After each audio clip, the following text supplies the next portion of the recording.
आपके मैथमेटिक्स का कोई भी क्वेश्चन केवल एक नंबर से सॉल्व हो सकता है और उस नंबर को हम आपके मैथमेटिक्स का फाउंडेशन कहते हैं। Hi, my name is Himanshu Sharma and I teach mathematics for SSC bank and CDS. तो बिना टाइम वेस्ट किए स्टार्ट करते हैं और जानते हैं कि वो नंबर कौन सा है। चलिए देखते हैं। तो वो नंबर है सर p/q।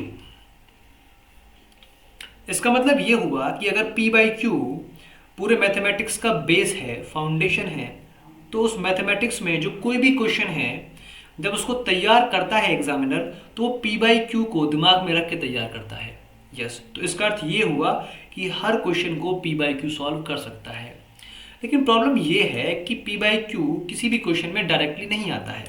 क्लियर? यस, क्योंकि इसके 4 फॉर्म्स हैं और क्वेश्चन में ये कोई एक फॉर्म के रूप में आता है। कभी ये p/q डायरेक्टली नहीं आता है, इसके 4 फॉर्म्स हैं और किसी भी क्वेश्चन में ये कोई एक फॉर्म को लेकर एग्जाम में या फिर क्वेश्चन में आता है। चलें तो करते हैं स्टार्ट, जानते हैं वो कौन कौन से इसके फॉर्म्स हैं। तो सर इसकी पहली फॉर्म का नाम है फ्रैक्शन। हिंदी में से हम बोलते हैं सर टुकड़े। क्लियर? यस। इसकी दूसरी फॉर्म का नाम है डिवीजन। मतलब p/q का सेकंड नाम है डिवीजन, बोले तो बंटवारा। क्लियर? इसकी थर्ड फॉर्म है, उसका नाम है सर रेशो। क्या है? रेशो। इसे बोलते हैं हिंदी में अनुपात, पर मैं बोलता हूं इसको एक शर्त, कंडीशन। और इसकी फोर्थ फॉर्म्स का नाम है टाइम्स। टाइम्स बोले तो गुना। क्लियर? यस। अगर मैं आपसे कहूं कि p/q को हम कैसे रिप्रेजेंट कर सकते हैं, तो देखिए हम उसको ऐसे रिप्रेजेंट कर सकते हैं, जहां पर p है वहां पर 2 और जहां पर q है वहां पर हम 5 मान सकते हैं। क्लियर? तो अगर 2/5 का मतलब फ्रैक्शन भी होता है, तो इसका इसमें मतलब क्या है? देखिए इसके यहाँ पर मीनिंग कुछ और है। यहाँ पर जो इसका मीनिंग है वो ये है कि अगर आपके पास में कोई वस्तु है, समझिएगा बहुत ध्यान से, और उस वस्तु के आपने टुकड़े किए हैं 5। कितने किए हैं? 5। एक टुकड़ा हो गया, 2, 3 हो गया और 4 और 1 5। क्लियर? तो जब आप किसी वस्तु के 5 टुकड़े करते हैं और 5 टुकड़े करने के बाद में ये वाला हिस्सा किया और ये वाला हिस्सा किया, ये दोनों आपने लिए, तो इनको दिखाने का तरीका है 2/5। आई होप आपको समझ में आ गया होगा। ठीक है। वहीं अगर हमने देखा कि 2/5 का डिवीजन वाले फॉर्म में क्या मतलब बैठेगा, तो सर इसका मतलब ये है कि अगर आपके पास में कोई 2 वस्तु हैं, 1 और 2, और उन 2 वस्तुओं को आपको बांटना है 5 जगह पर, 1, 2, 3, 4 और 1 5। तो जब 2 चीज़ों को हम 5 जगह बांटते हैं तो उसको रिप्रेजेंट करने का तरीका होता है 2/5, जहाँ पर 2 ये बोलता है कि 2 चीज़ों को बांटना है, और जहाँ पर 5 ये बोलता है कि भैया 5 जगह बांटना है। क्लियर? समझ में आया? बिल्कुल। अभी बस इनका संक्षेप में समझो, ज़्यादा एडवांस नहीं जाना है। 2/5 का रेशो में क्या मतलब होता है?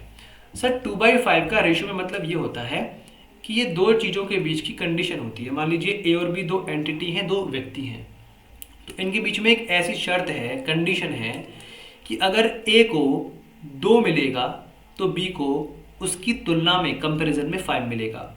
तो ये हो गई एक फिक्स कंडीशन कि 2 की तुलना में 5 मिलना ही है।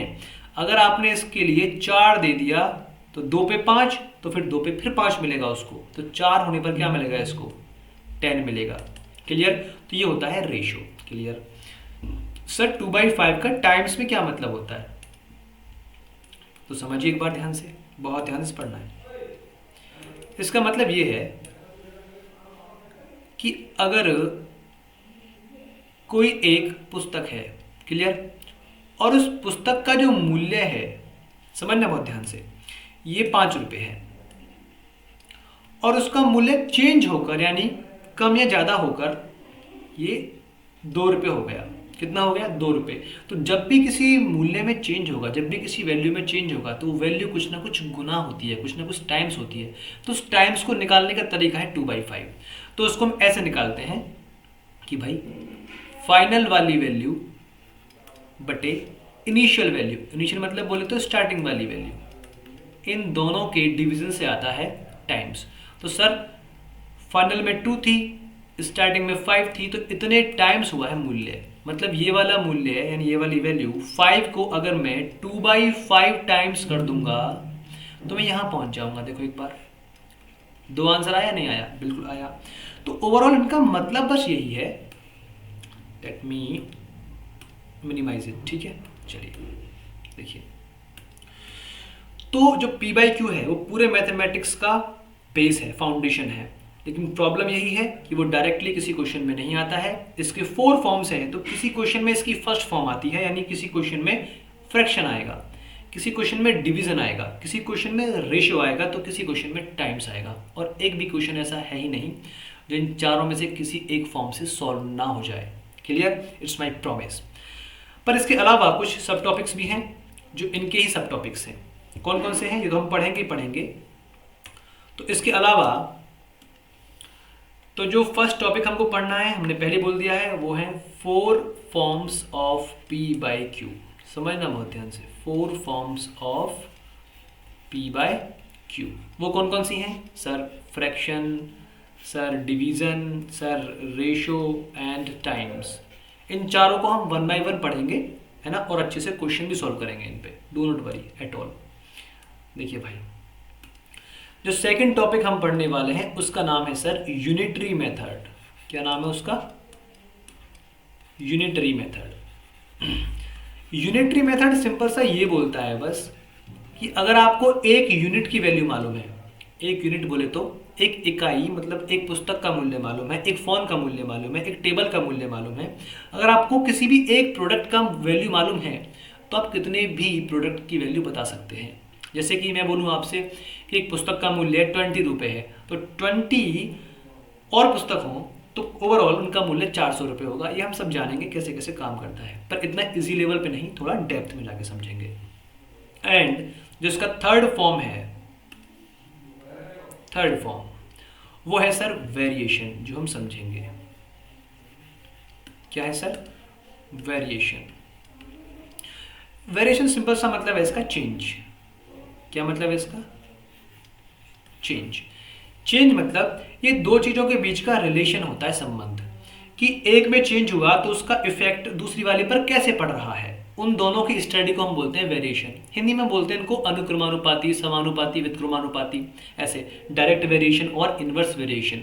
तो ये टॉपिक्स हम पढ़ने वाले हैं, तो आगे आने वाली वीडियो का आप इंतजार कीजिए। और इसके लिए आप एक काम कर सकते हैं, आपको इंतजार नहीं करना पड़े, कि आप